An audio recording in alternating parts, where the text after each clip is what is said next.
pemikiran desain dan kreativitas, kami akan mempresentasikan aplikasi bertema kesehatan kami yang bernama PerHealth.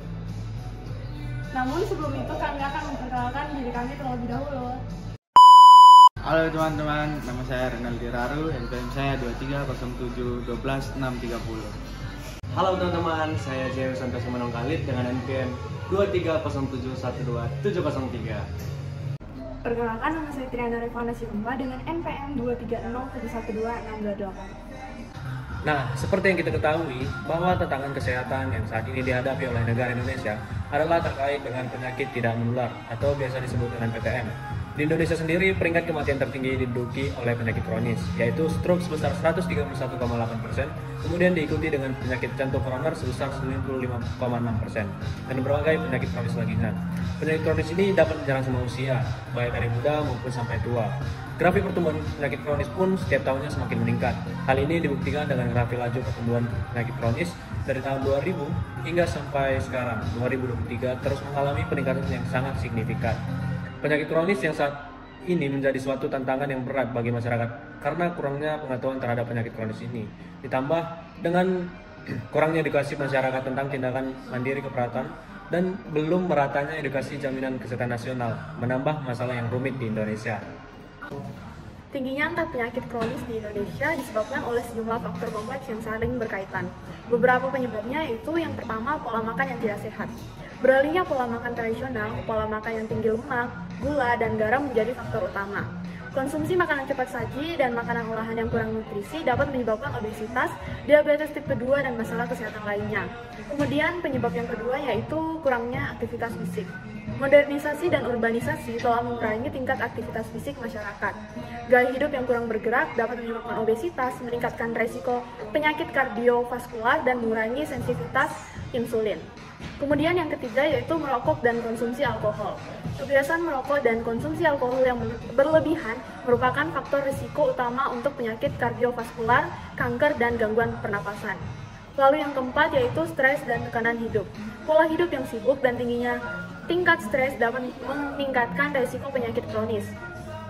Stres yang berkepanjangan dapat mempengaruhi sistem kekebalan tubuh dan menyebabkan berbagai gangguan kesehatan. Lalu yang kelima yaitu faktor genetika dan keturunan. Beberapa penyakit kronis memiliki komponen genetika yang kuat. Contohnya, riwayat hidup keluarga yang memiliki anggota dengan penyakit kronis dapat meningkatkan risiko untuk keturunannya nanti. Lalu yang keenam yaitu ketidakrataan dalam akses kesehatan. Ketidakrataan akses terhadap layanan kesehatan yang berkualitas dapat menyebabkan deteksi dini dan manajemen penyakit yang tidak optimal. Faktor ekonomi, geografis, dan sosial juga dapat mempengaruhi aksesibilitas pelayanan kesehatan. Dan yang ketujuh yaitu kurangnya kesadaran masyarakat. Kesadaran masyarakat tentang pentingnya deteksi dini, pencegahan, dan perubahan gaya hidup sehat masih sangat kurang. Sehingga pendidikan kesehatan yang kurang dapat menghambat upaya pencegahan penyakit kronis. Kemudian akibat yang ditimbulkan dari masalah yang ada yaitu 1. Biaya ekonomi yang tinggi. Penyakit kronis tidak hanya memberi beban kesehatan yang berat, tapi juga memberikan dampak ekonomi yang signifikan. Biaya pengobatan penyakit kronis seperti untuk diabetes, kanker, atau penyakit jantung dapat menjadi beban finansial yang berat bagi individu dan keluarga. Ini juga meningkatkan beban sistem kesehatan dan asuransi kesehatan. Yang kedua, menurunnya produktivitas kerja. Individu yang menderita penyakit kronis cenderung mengalami penurunan produktivitas dalam pekerjaan mereka. Kondisi kesehatan yang buruk dapat mengakibatkan absensi kerja yang lebih tinggi, kinerja yang menurun, dan potensi penurunan pendapat. Hal ini berdampak negatif pada perekonomian secara keseluruhan. Yang ketiga, peningkatan beban sistem kesehatan. Tingginya angka penyakit kronis meningkatkan beban sistem kesehatan. Rumah sakit dan fasilitas kesehatan harus menanggung beban pelayanan jangka panjang dan seringkali mahal untuk pasien dengan penyakit kronis.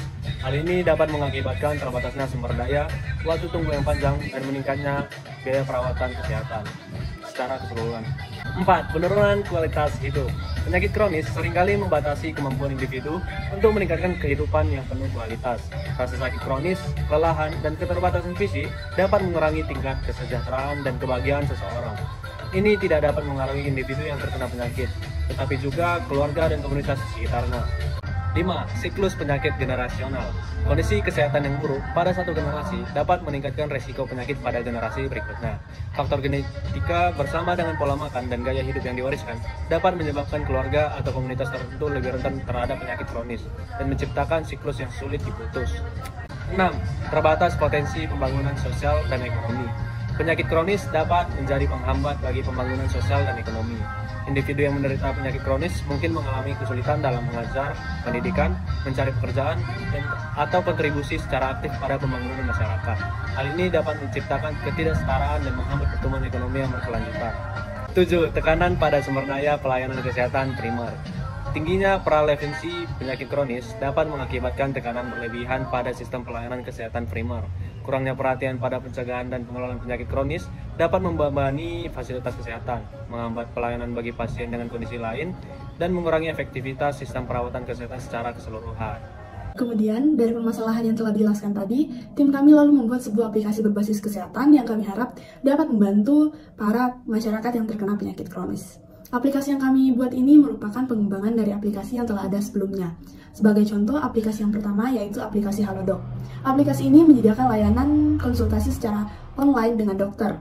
Hanya saja, waktu yang diberikan untuk berkonsultasi terbilang cukup singkat. Lalu yang kedua yaitu aplikasi kesehatan Apple.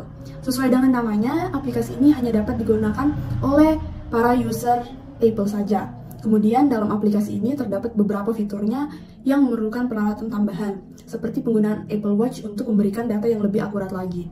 Kemudian aplikasi yang ketiga adalah aplikasi Alodokter.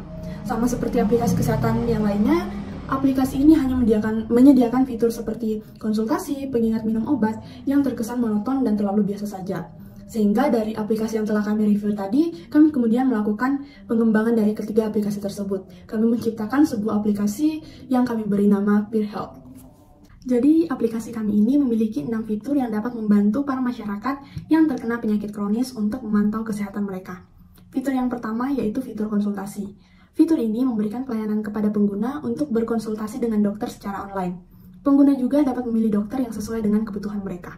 Biayanya pun cukup terjangkau, dan untuk waktu konsultasinya, itu kami sesuaikan dengan kebutuhan pengguna.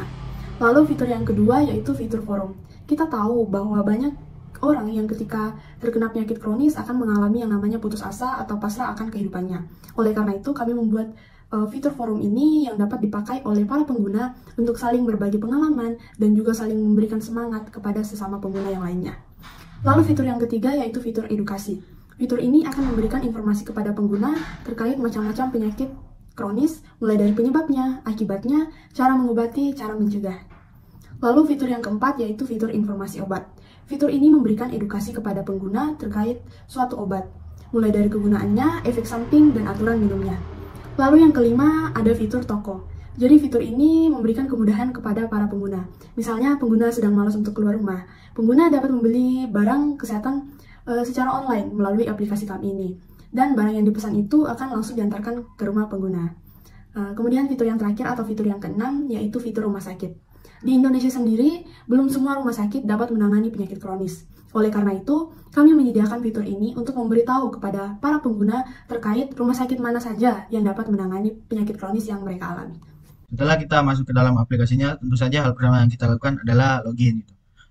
Kalau belum punya akun, maka pencet buat akun. Kemudian isi sesuai yang tertera di sini, misal seperti ini. Kemudian pencet buat akun, kemudian kita isi lagi yang tadi kita sudah isi di buat akun. Pencet di sini, terus kita masuk. Akan ada loading menuju ke homepage-nya. Homepage-nya kurang lebih akan seperti ini. Di dalam homepage tersebut, di sini ada banyak sekali fitur. Misal di sini ada fitur untuk melihat berita-berita palsu atau mitos mengenai penyakit-penyakit kronis. Misal di sini 5 mitos tentang diabetes yang tak boleh Anda percaya. Jika dipencet di sini akan ada informasi tersebut. Bisa di-scroll ke bawah. Kemudian di sini ada fitur konsultasi, di mana kita bisa memilih dokter untuk kita berobat.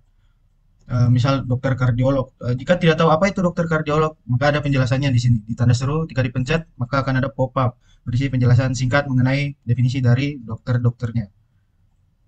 Kita pencet, kemudian kita pilih dokter di sini yang kita inginkan sesuai yang kita mau. Misal di sini dokter ini, kemudian kita bayar dulu terlebih dahulu. Misal pilih pembayaran metodenya menggunakan kartu kredit, masukkan sesuai dengan yang disuruh, kemudian bayar, kemudian akan langsung diarahkan ke dalam menu chat dengan dokter.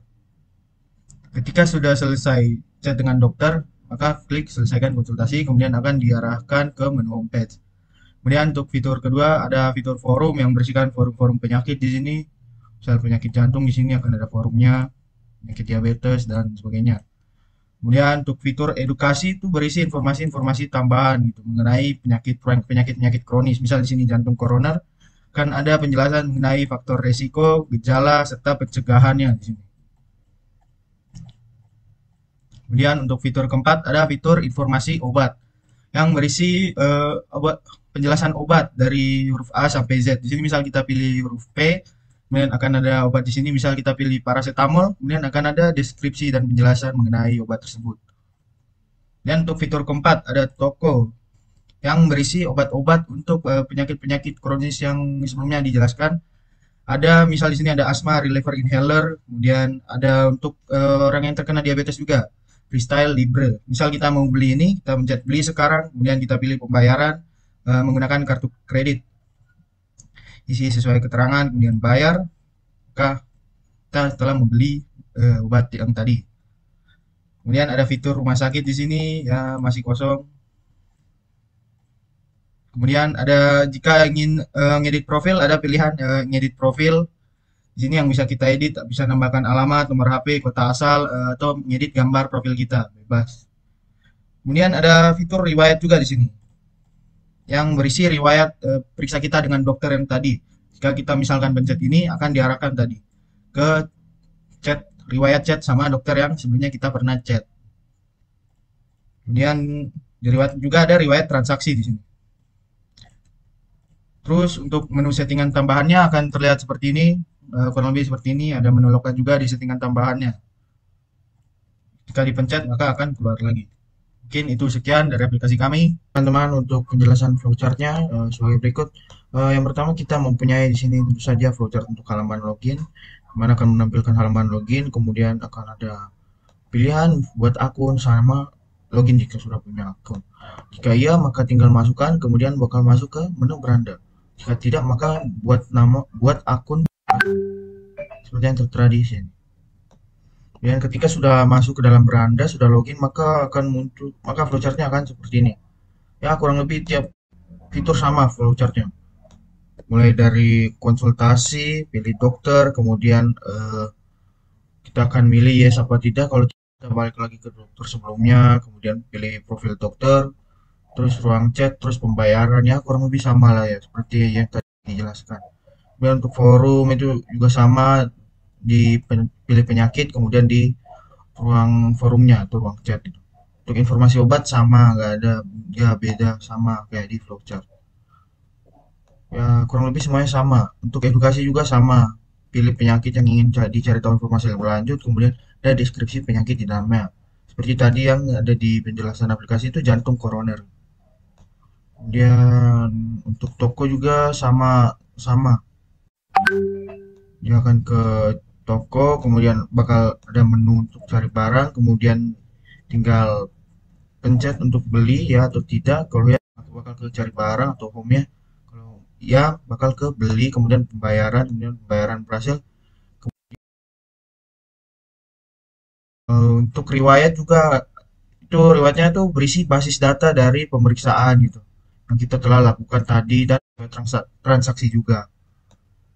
Untuk profil sendiri itu isi data diri kita atau data dari pengguna di dalam aplikasi tersebut. Kemudian untuk rumah sakit itu pilih rumah sakit dan informasi rumah sakit. Nah, gitu. Mungkin itu saja untuk flowchartnya. Sekian Sekian dari kelompok kami. Kurang dan lebihnya mohon dimaafkan. Boleh Tegodan.